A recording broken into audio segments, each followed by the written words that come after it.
Bismillah. Assalamualaikum warahmatullahi wabarakatuh. Alhamdulillah wassalatu wassalamu ala Rasulillah wa ala alihi wa sahbihi wasallam. Ya ayyuhalladzina amanu taqullaha haqqa tuqatih wa la tamutunna illa wa antum muslimun. Allahumma la ilma lana illa ma 'allamtana wa 'allimna ma yanfa'una wa zidna ilma. Allahumma ati nufusana taqwaha wa zakkiha anta khairu man zakkaha anta waliyuha wa maulaha amma ba'du. Alhamdulillah, segala puji kita panjatkan kehadirat Allah Ta'ala yang telah memberikan kepada kita berbagai limpahan karunia nikmat, sehingga pada pagi hari ini Allah SWT masih mampukan kita untuk sama-sama beribadah kepadanya. Semoga apa yang kita amalkan berbuah pahala besar di sisinya. Amin amin ya rabbal alamin. Salawat beserta salam semoga senantiasa tercurahkan kehadirat Nabi Agung, Nabi akhir zaman, Nabi Muhammad sallallahu alaihi wasallam beserta keluarganya, para sahabatnya dan para pengikutnya setia hingga akhir nanti. Para bapak, para ibu yang dirahmati Allah Ta'ala, pada pagi hari ini insyaallah kita akan sama-sama belajari berkaitan dengan adabul libas, yang mana pada pertemuan lalu kita telah sama-sama belajari di antara etika berpakaian, yaitu berdoa ketika mengenakan pakaian baru. Kemudian berdoa ketika memakai pakaian harian kita, tidak hanya ketika mengenakan pakaian baru saja. Kemudian bersemangat untuk memperbagus penampilan, dan penampilan bagi perempuan adalah pakaian yang syar'i yang menutup seluruh tubuh kecuali wajah dan dua telapak tangan ketika di luar tentunya.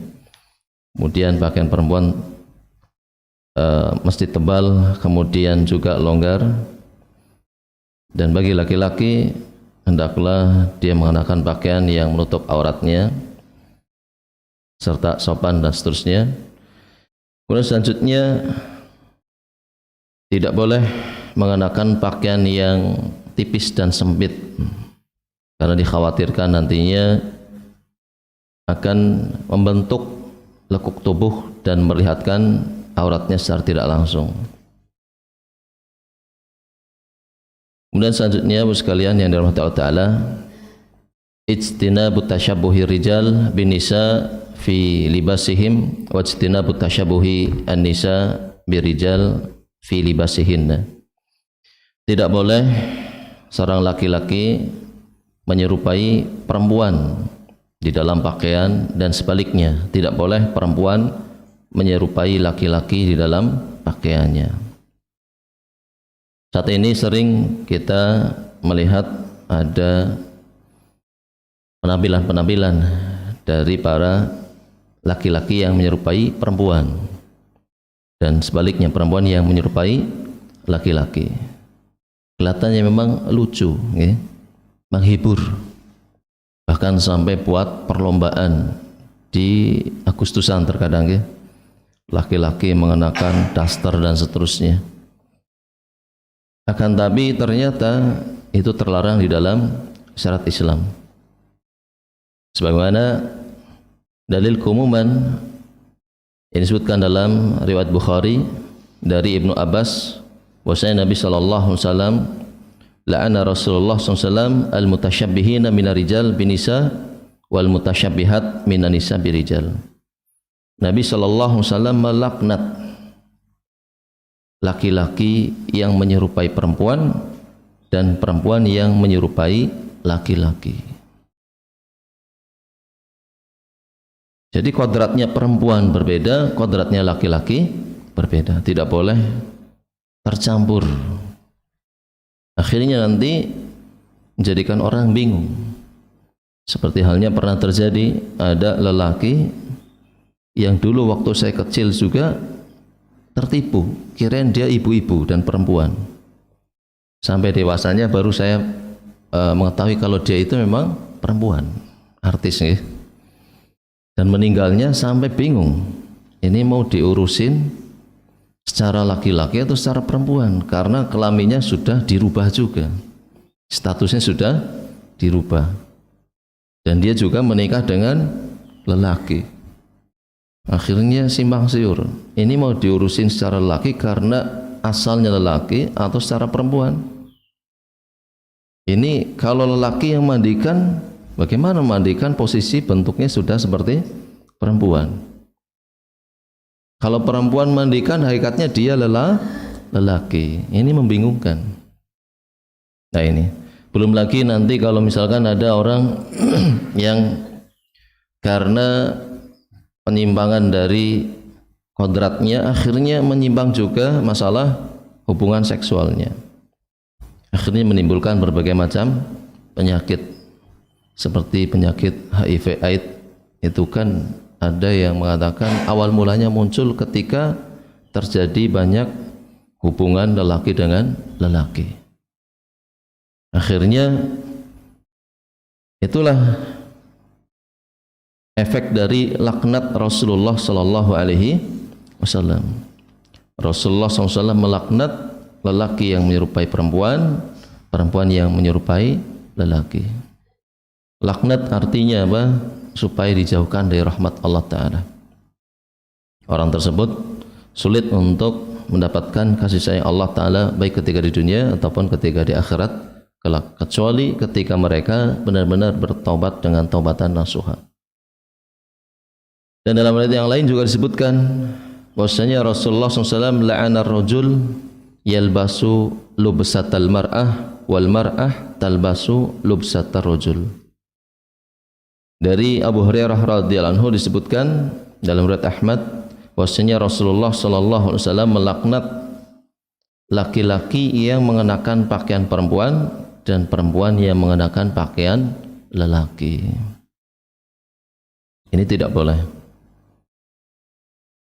karena nanti akan menjadikan banyak efek buruk ketika perkara ini dilanggar. Kan tapi sayangnya pada saat ini justru yang seperti ini, yang jeleneh-jeleneh dipelihara karena mendatangkan banyak uang, ya. Makanya banyak artis-artis pencong-pencongan itu kan banyak dilihat di media-media. Tujuannya apa? Hiburan dan kemudian mendatangkan uang. Akan tapi ternyata tidak sedikit dari mereka yang terjerumus dalam perkara-perkara yang lebih buruk dari itu. Ternyata ada artis-artis yang masalah hubungan seksualnya itu menyimpang. Dan banyak sebenarnya bukti-bukti tersebut. Saya pernah membaca berita dan juga melihat di YouTube ya, artis terkenal, artis pemusik ya, itu dari luar negeri yang matinya karena HIV/AIDS. Awalnya dia normal, lelaki senang kepada perempuan, akan tapi lama-kelamaan akhirnya terjadi penyimpangan seksual dan ujung-ujungnya di akhir hidupnya dia mati karena HIV/AIDS. Bukan orang muslim. Sangat terkenal sekali dia. Sangat terkenal sekali. Kemudian selanjutnya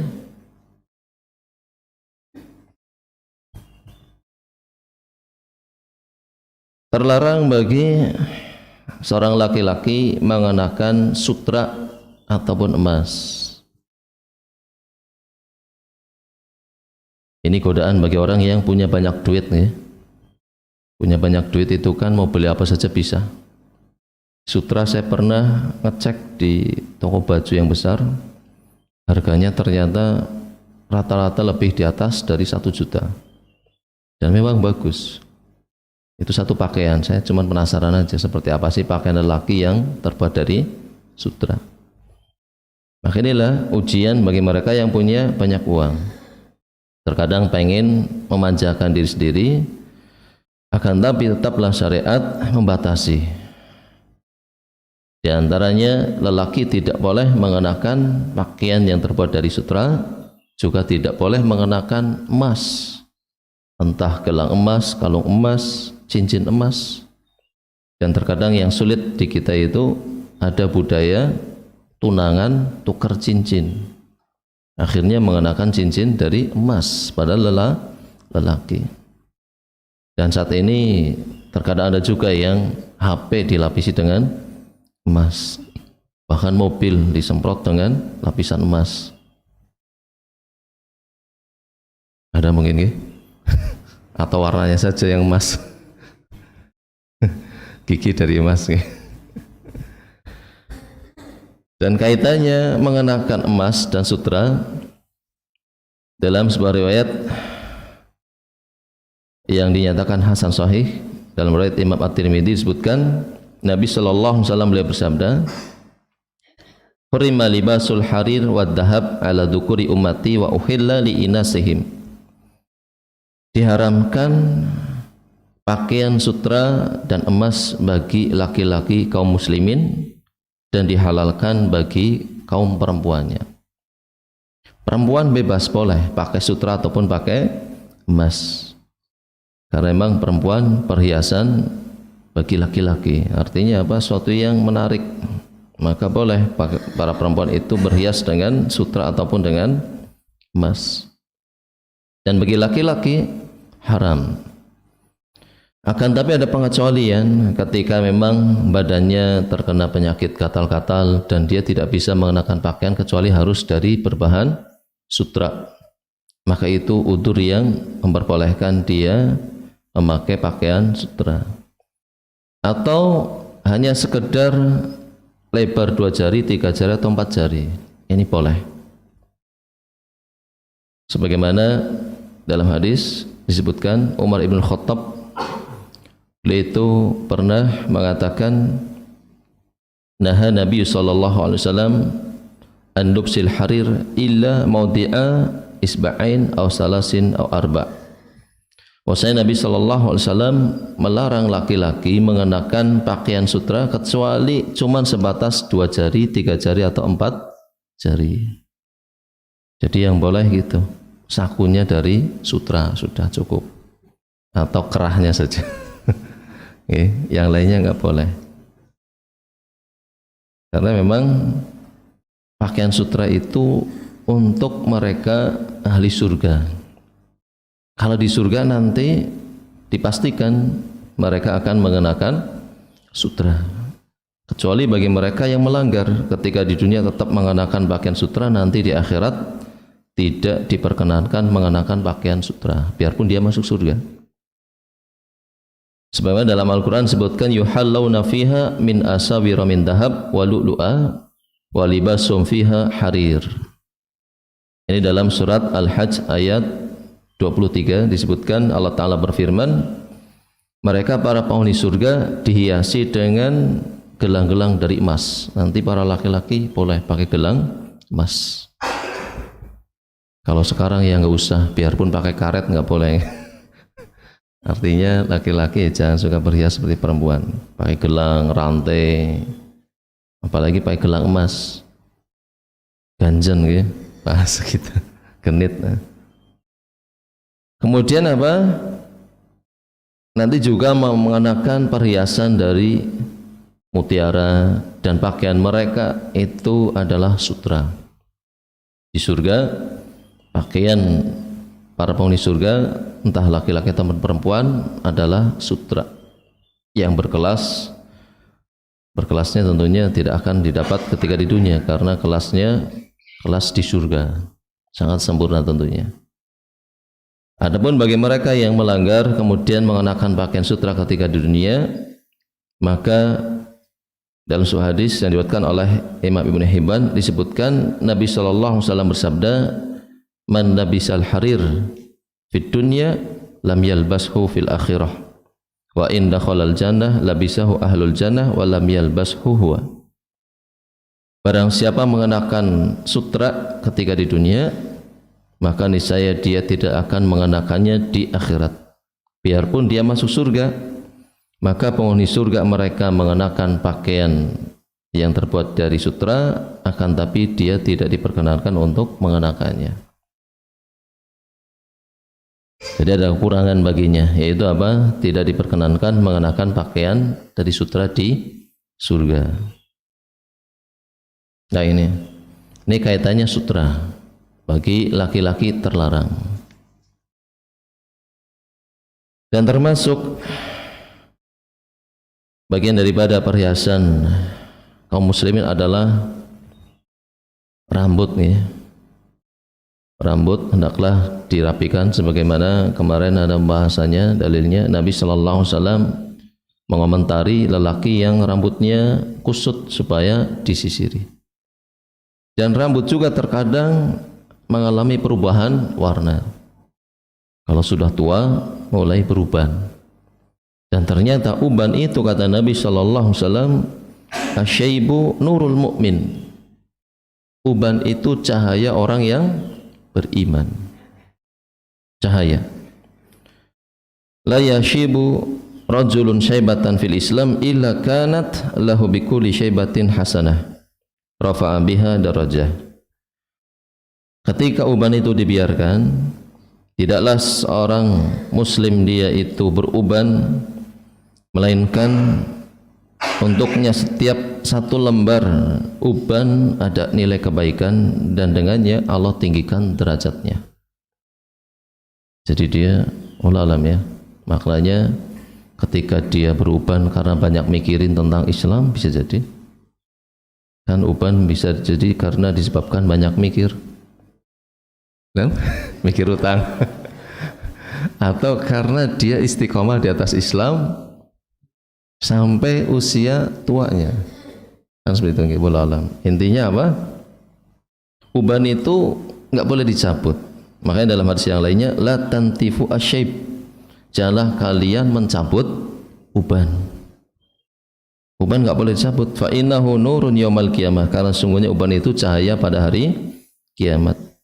Wa man syaba syaibatan fil Islam kutiba lahu biha hasanah wa hutta anhu biha khati'ah wa rufi'a lahu biha darajah. Dalam hadis yang lain disebutkan bahwasanya apa? Kalian janganlah mencabut uban, karena sungguhnya dia itu uban adalah cahaya pada hari kiamat. Barang siapa beruban di dalam Islam, maka dituliskan baginya satu uban, satu kebaikan. Kemudian apa? Dihapuskan darinya kesalahan-kesalahannya. Kemudian ditinggikan dengannya derajatnya. Itu faedah uban. Itu ternyata perhiasan orang yang beriman. Cahaya bagi orang yang beriman. Maka jangan dicabutin. Kalau dulu di desa saya itu sering kalau siang hari itu setelah zuhur, ibu-ibu biasanya pada petan ya, di samping cari kutu nyabutin uban. Di sini pun boten-boten ya. Enggak ada seperti ini. Dan itu ternyata terlarang. Dan kalau dicabutin terus memang berbahaya. Lama-lama botak ya. Makanya ada perempuan rambutnya habis hampir banyak karena dicabutin terus ubannya. Padahal semakin tua pasti dia semakin banyak ubannya. Nanti lama-kelamaan gundul ya. Nggak ada rambutnya. Maka kaitannya uban hendaklah dirubah saja warnanya. Tapi jangan mengenakan warna hitam. Juga jangan pakai cat ya. Kan ada pewarna rambut tapi terbuat dari cat bahan kimia. Itu akan menutupi lapisan rambut dari terkena air ketika mandi atau ketika wudhu. Maka itu enggak boleh. Pakailah bahan alami. Seperti apa? Seperti daun pacar atau inei ya.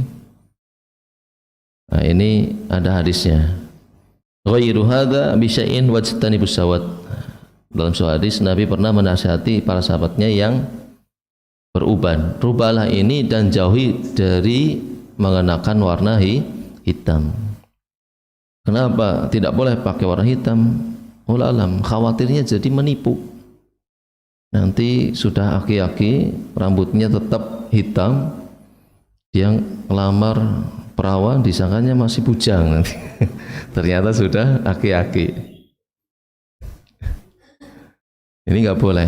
Jadi nanti mengelabui. Ada yang mengatakan justru dia merubah ciptaan Allah, karena tabiatnya sudah harusnya berubah malah dirubah menjadi hitam kembali. Dan itu ternyata banyak sekarang. terutama tokoh-tokoh ya, tokoh-tokoh besar. Dari dulu saya pernah merhatikan ini ibu kok dari dulu masih muda aja ya.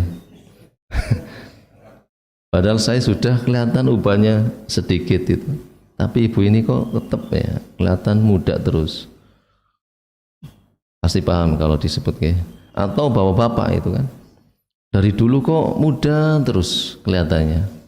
Padahal usianya sudah di atas 70. Karena itu penampilannya dirubah dengan cat rambut ya. Makanya terlarang.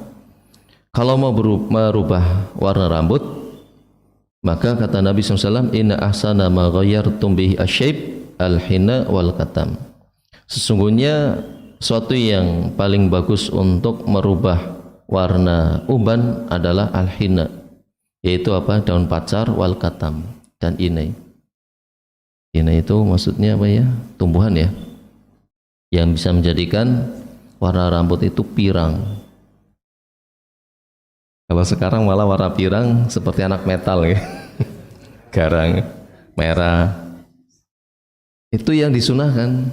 Jadi rambutnya menyala ya. Warna merah, warna pirang.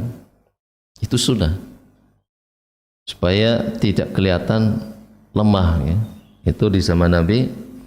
Jadi Nabi SAW dengan para sahabat itu ketika mau tawaf itu mereka rubah rambutnya yang berubah dengan inai atau daun pacar, jadinya kan warnanya pirang, kelihatan gagah. Di samping itu ketika melintasi orang-orang kafir yang memperhatikan itu ada lari-lari kecil, itu kan tawaf seperti itu, ntar jalan lagi.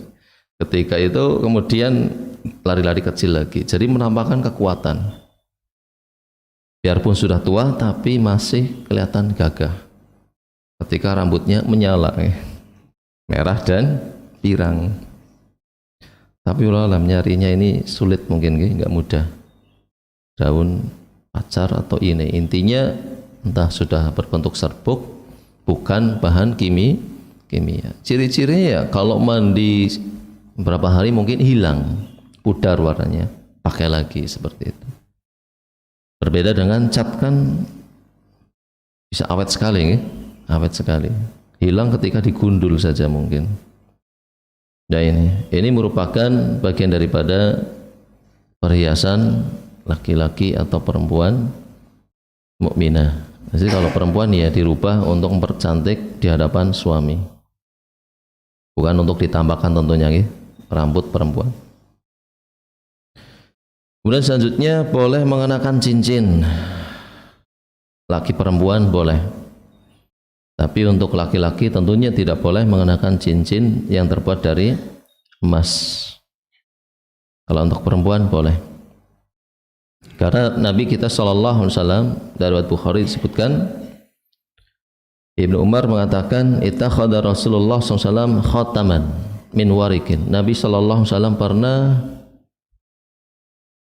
mengenakan cincin yang terbuat dari perak. Wa kana fi yadihi summa kana ba'du fi yadi Abu Bakrin fi yadi Abi Bakrin summa kana ba'du fi yadi Umar summa kana ba'du fi yadi Utsman hatta waqa'a ba'du fi bi'ri Aris naqshuhu Muhammad Rasulullah. Jadi Nabi sallallahu alaihi wasallam dulu pernah mengenakan cincin dari perak dan cincin tersebut turun temurun. Setelah wafatnya Nabi diwariskan kepada Abu Bakar, kemudian kepada Umar, kemudian kepada Utsman. Kemudian setelah sampai di tangan Utsman ternyata apa? Cincinnya jatuh ke sumur Aris. Dan cincin tersebut itu fungsinya bukan hanya sekedar perhiasan, akan tapi juga sebagai stempel menurut para ulama. Karena diukir di situ Muhammad Rasulullah. Dari bawah Muhammad, atasnya Rasul, atasnya Allah. Jadi kalau dibaca di bawah Muhammad Rasulullah, itu fungsinya untuk stempel, di samping untuk cincin. Nah ini Nabi Sallallahu Alaihi Wasallam pernah mengenakan cincin tapi terbuat dari perak. Dan dalam riwayat yang lain, bahwasanya Nabi Sallallahu Alaihi Wasallam awalnya membuat cincin terbuat dari emas. Akan tapi kemudian apa? Kaum muslimin ikut-ikutan ingin meniru Nabi Sallallahu Alaihi Wasallam. Akhirnya kemudian Nabi sallallahu alaihi wasallam membuangnya. La albasuhu abada. Aku tidak akan mengenakannya untuk selama-lamanya. Kemudian setelah itu Nabi sallallahu alaihi wasallam membuat lagi cincin yang terbuat dari perak. Yang fungsinya tidak lain adalah untuk stempel tadi, bertuliskan Muhammad Rasulullah. Jadi laki-laki boleh mengenakan cincin yang terbuat dari perak. Kalau dari emas terlarang.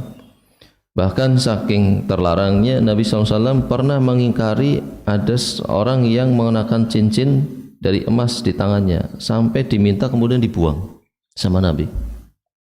Sambil bersabda, ya'midu ahadukum ila jamratin min nar fa yaj'aluha fi yadihi. Ada salah seorang di antara kalian dia mengenakan apa? Mengenakan bara api di tangannya.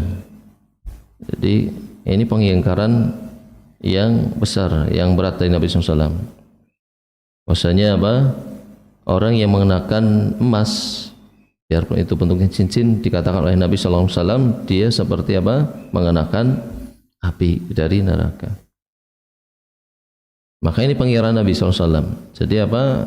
Bagi laki-laki terlarang mengenakan perhiasan dari emas. Bahkan saat ini para ulama ada yang berfatwa HP dilapisi emas pun terlarang. Ada yang mengatakan demikian.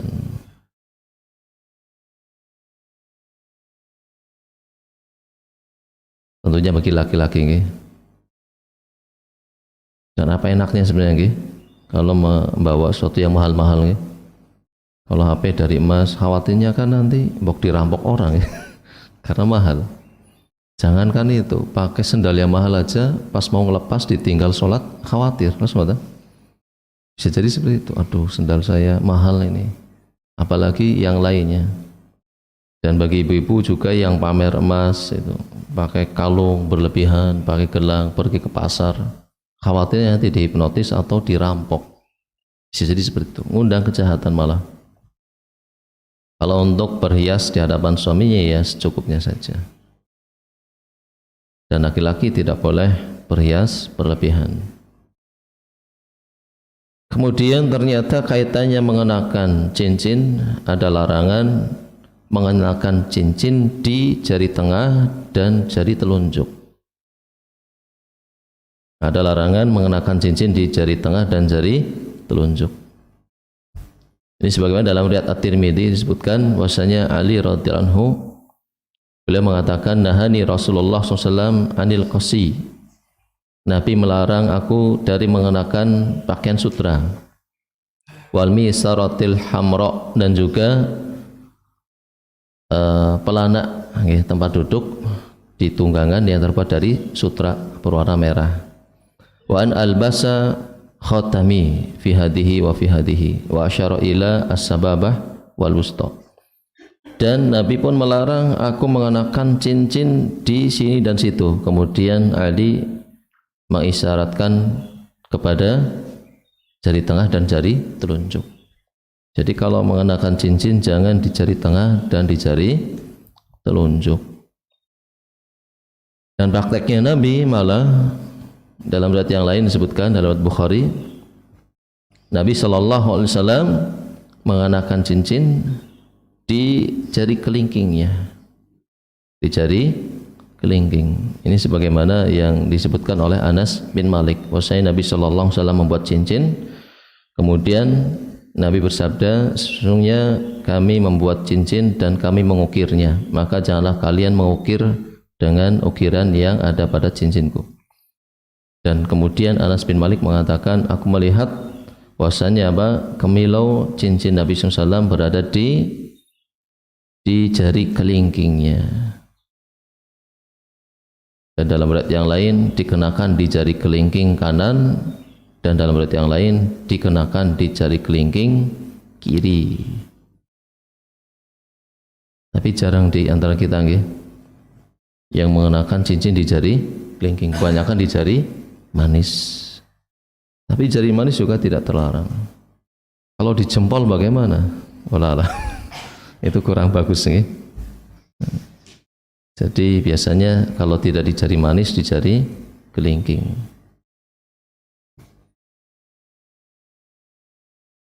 Kemudian Nabi juga disebutkan ketika mengenakan cincin, ini dari Ibnu Abbas, beliau pernah mengenakan cincin, kemudian ternyata batu cincinnya ditaruh di luar. Tapi dalam riwayat yang lain, bahwasanya Nabi SAW menjadikan apa?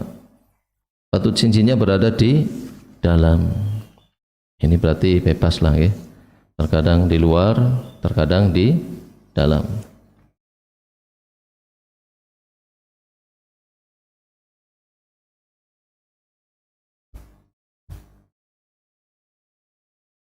Kemudian kaitannya Nabi mengenakan cincin terkadang di tangan kanan, di tangan kiri.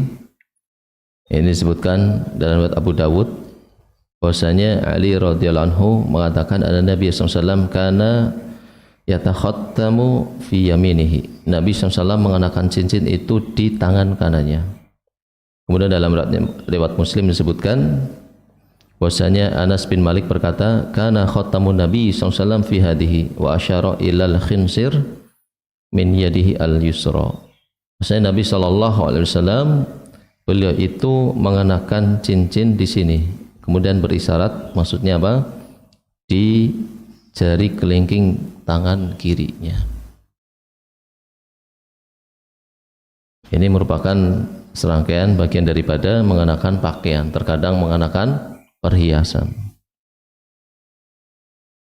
Nah ini terakhir.